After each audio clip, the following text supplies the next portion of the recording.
Hi hello friends, ಎಲ್ಲರಿಗೂ ನಮಸ್ಕಾರ. ಇವತ್ತು 6ನೇ ದಿನ ನಮ್ಮ ಡಯಟ್ ಶುರುವಾಗಿ. ಬೆಳಗ್ಗೆ ನಾಷ್ಟಕ್ಕೆ ಹಸಿ ಬಟಾಣಿ, ಜೋಳ, ಹೆಚ್ಚಾಗಿ ತರಕಾರಿ ಹಾಕಿ, ಅವಲಕ್ಕಿ ಹಾಕಿ ಸಿಂಪಲ್ಲಾಗಿ ಒಂದು ಬೌಲ್ ಉಪ್ಪಿಟ್ಟು, ಹಾಗೆ ಒಂದು ಬೌಲಷ್ಟು ಮೊಸರು ತೊಗೊಂಡಿದ್ದೀನಿ. 9ರಿಂದ 9:30 ಅಷ್ಟರಲ್ಲಿ ಮುಗಿಸ್ಕೊಳ್ಳಿ. 11:15 ನಾನಿಲ್ಲಿ ಚಿಯಾ ಸೀಡ್ಸ್ ವಾಟರ್ ಅಂದರೆ ಇದನ್ನು ಒಂದು 3 ನಿಮಿಷ ನೆನೆ ಹಾಕಿ, ಇಲ್ಲ 5 ನಿಮಿಷ ನೆನೆ ಹಾಕಿ, 1 ಸ್ಪೂನಲ್ಲಿ ಚಿಯಾ ಸೀಡ್ಸ್ನ ಮಾಮೂಲಿ ನಾರ್ಮಲ್ ತಣ್ಣೀರಿಗೆ ಇದನ್ನು ಮಿಕ್ಸ್ ಮಾಡಿಕೊಂಡು, ಇಲ್ಲಿ ಡ್ರೈ ಫ್ರೂಟ್ಸ್ಗಳು ನೆನೆ ಹಾಕಿರೋದು ಕಪ್ ದ್ರಾಕ್ಷಿ, ಬಾದಾಮಿ, ಹಾಗೆ ವಾಲ್ನಟ್ಟು, ಖರ್ಜೂರ, ಇದಿಷ್ಟನ್ನು ನಾನು 11:30 ಮಿಡ್ ಮಾರ್ನಿಂಗ್ ಸ್ನ್ಯಾಕ್ಸ್ ಆಗಿ ನಾನು ತಗೋತೀನಿ. ಈ ಚಿಯಾ ಸೀಡ್ಸು ತುಂಬ ಏನಂತಾರೆ ಕೋಲ್ಡ್ ಬಾಡಿಗೆ. ಮಧ್ಯಾಹ್ನ ಊಟ 1ರಿಂದ 1:30 ಮುಗಿಸ್ಕೊಳ್ಳಿ. ನಾನಿಲ್ಲಿ ಎಣ್ಣೆ ಹಾಕದೇ ಇರುವ 2 ಚಪಾತಿ ತೊಗೊಂಡಿದ್ದೀನಿ, ಹಾಗೆ 1 ಲೋಟ ಮಜ್ಜಿಗೆ. ಅದಕ್ಕೆ ನೀವು ಯಾವ ತರಕಾರಿ ಅಥವಾ ಕಾಳುಗಳದ್ದು ಪಲ್ಯ ಇರುತ್ತೆ ತಗೊಳ್ಳಿ. ನಾನು ಎಣ್ಗಾಯಿ ಗೊಜ್ಜು ತಗೊಂಡಿದ್ದೀನಿ, ಹಾಗೆ ಅರ್ಧ ಸೌತೆಕಾಯಿ, 2 ಕ್ಯಾರೆಟು. ಇದಿಷ್ಟು ಮಧ್ಯಾಹ್ನದ ಊಟ. ಬೇಕಿದ್ರೆ ನೀವು 2 ಥರ ಪಲ್ಯ ತಗೋಬಹುದು. ಹಾಗೆ ಕಾಮನ್ ಆಗಿ ನೀವು ದಿನದಲ್ಲಿ ಎದ್ದ ತಕ್ಷಣ ಒಂದು ಸ್ವಲ್ಪ ಬೆಚ್ಚಗಿರೋ ನೀರು ಕುಡಿತೀರಾ. ನಂತರ ಎಷ್ಟು ಗಂಟೆಗೆ ಎದ್ದೇಳ್ತೀರಾ ಅದ್ರ ಮೇಲೆ ಡಿಪೆಂಡೆಡು. ಹಾಗೆ ಒಂದು 8:30 ಅಷ್ಟರಲ್ಲಿ ನೀವು ಶುಂಠಿ ಪುಡಿ ಸಿಗುತ್ತೆ, ಒಣ ಶುಂಠಿ ಪುಡಿ.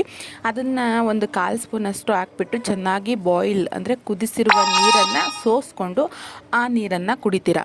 ನಂತರ 9ರಿಂದ 9:30 ನಿಮ್ಮ ನಾಷ್ಟನ ಮುಗಿಸ್ತೀರಾ.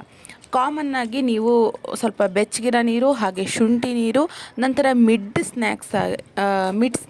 ಮಾರ್ನಿಂಗ್ ಸ್ನ್ಯಾಕ್ಸ್ ಆಗಿ ನೀವು ಡ್ರೈ ಫ್ರೂಟ್ಸು ಹಾಗೆ ಚಿಯಾ ಸೀಡ್ಸ್ ವಾಟರ್ ಕುಡಿತೀರಾ.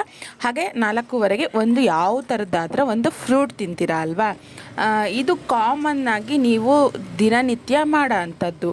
ಆದರೆ ಬೆಳಗ್ಗೆ ಹೊತ್ತು ನಾಷ್ಟಕ್ಕೆ ನೀವು ಇಲ್ಲಿ ರೈಸ್ ಐಟಮ್ನ ಯೂಸ್ ಮಾಡಬೇಡಿ.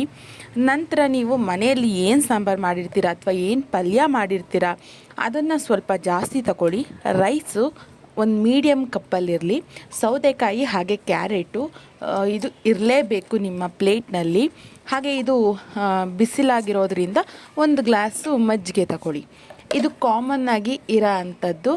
ಇವಾಗ ನಾನು ಇದನ್ನೇ ಮಾಡಿದ್ದೀನಿ, ಇದನ್ನೇ ಮಾಡ್ಕೊಂಡು ತಿನ್ನಬೇಕು ಅಂಥದ್ದು ಏನೂ ಇಲ್ಲ. ನಿಮ್ಮ ಮನೇಲಿ ಏನು ಸಾಂಬಾರು ಇರುತ್ತೆ, ಏನಿರುತ್ತೆ ಅದು.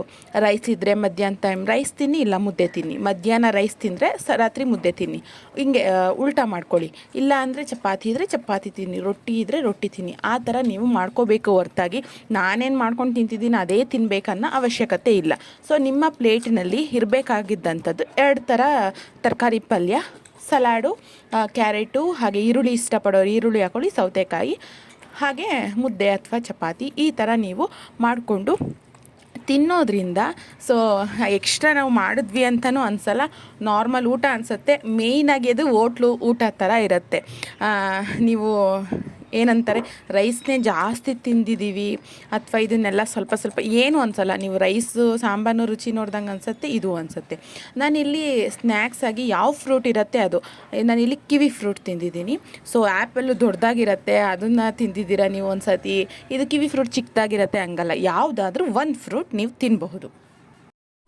ಹಾಗೆ ರಾತ್ರಿ ಊಟಕ್ಕೆ ಇಲ್ಲಿ ಮುದ್ದೆ, ಹಾಗೆ ಸ್ವಲ್ಪ ಮೊಸರು ಬಜ್ಜಿ, ಮಂಗಳೂರು ಸೌತೆಕಾಯಿ ಹಾಕಿದ್ದು, ಹಾಗೆ ಹೀರೆಕಾಯಿ, ಕಾರ್ನ್ ಹಾಕಿ ಸ್ವಲ್ಪ ಸ್ವೀಟ್ ಪಲ್ಯ, ನಂತರ ಹೆಸರುಬೇಳೆ. ಇದಿಷ್ಟು ರಾತ್ರಿ ಊಟಕ್ಕೆ ಸಿಂಪಲ್ಲಾಗಿರಬೇಕು. ರಾತ್ರಿ ಟೈಮು ನೀವು ತಿಂದ ತಕ್ಷಣ ಯಾವುದೇ ಕಾರಣ ಬೆಳಿಗ್ಗೆ ಮಧ್ಯಾಹ್ನ ರಾತ್ರಿ ನೀವು ತಿಂದ ತಕ್ಷಣ ನೀವು ನಿದ್ದೆ ಮಾಡದೇ ಇದ್ದರೂ ಸ್ವಲ್ಪ ನೀವು ಬೆಡ್ ಮೇಲೆ ರೆಸ್ಟ್ ಮಾಡೋದಕ್ಕೆ ಹೋಗಬೇಡಿ. ಸ್ವಲ್ಪ ವಾಕ್ ಮಾಡಿ, ಚೆನ್ನಾಗಿ ನೀರು ಕುಡಿದು ನಂತರ ನೀವು ಮಲ್ಕೊಳ್ಳಿ. Thank you for watching.